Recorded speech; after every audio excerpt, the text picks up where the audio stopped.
Hello, I'm Dr. Harold Wong, and today we're going to cover an article that was published March 21st, 2012 in the Arizona Republic.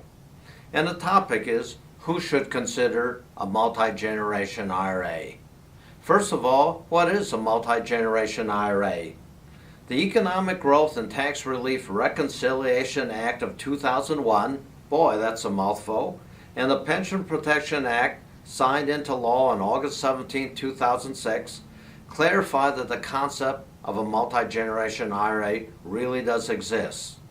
According to Ed Slott, a New York CPA and the nation's most well-known and quoted expert on the multi-generation IRA strategy, less than 1% of CPAs know this strategy or specialize in advanced IRA concepts. So let's go through it. Let's give you a concrete example on how it works. Let's suppose you and your wife are age 65. You only have one child, a son age 43, and only one grandson or grandchild, and he's 16. And you've got $100,000 there, and you say, what are my choices? Well, if you get hit with a drunk driver and you and your wife are gone, that $100,000 becomes taxable all in the year that you're gone. So if your son and grandson are in a 25% tax bracket, well, it'll be $25,000 taxes and $75,000 left. However, if you use the multi-generation IRA, even at modest growth rates, it'll become $400,000 of income over the life of that son and grandson. In other words, it's 4 times as much. Even if they're in a 25% tax bracket, 25% of $400,000 is $100,000 tax. That was $300,000 of income after taxes, which is still 4 times the $75,000 they would have by doing no planning at all.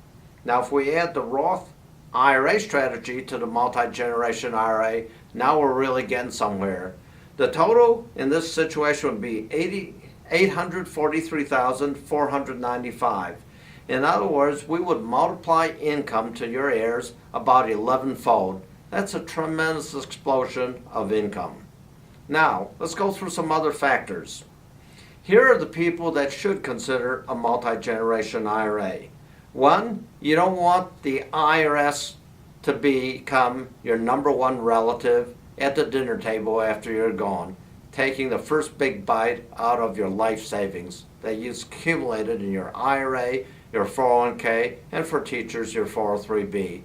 So that's the #1 consideration. By setting up a multi-generation IRA, you can spread out and multiply the income over the life of your heirs so it's not all taxed in one lump sum.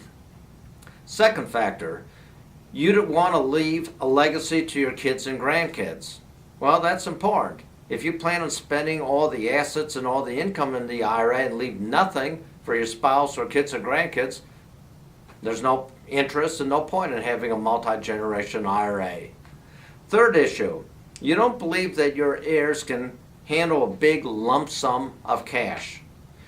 Typically, when there are large amounts in an IRA, typically in my experience is over $250,000, and the owner of the IRA, whether it be the grandparents or parents, are conservative or they're concerned about the heirs being able to handle money, we establish a multi-generation IRA where it's like an annual scholarship or an annual pension where every year your kids and grandkids, they get a check and hopefully they raise a glass of something, whether it be water or iced tea or something stronger, and they say, wow, I had such great memories of my grandparents, my folks, when they were alive, and now after they're gone, they're still taking care of me. So we use that version of the multi-generation IRA, and it works greatly. Next issue, you like the idea of providing a private lifetime pension.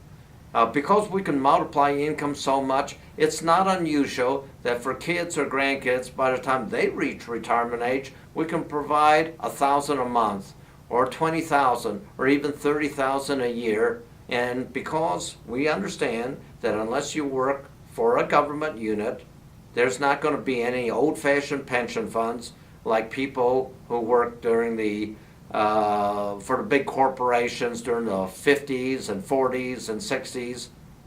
Things of those old-fashioned pension funds are basically a thing of the past, and they were replaced in 1980 with the 401ks. So for people that have accumulated life savings, aren't going to spend it, they love the idea of providing a private pension to supplement Social Security for their kids and grandkids. And finally, you like the asset protection that the multi-generation IRA gives your heirs. They can have up to $1 million each in a multi-generation IRA, and if they're unfairly targeted by a lawsuit, guess what? They can declare bankruptcy and the creditors can't get to any of that money. So we've covered 5 issues today on who should consider a multi-generation IRA.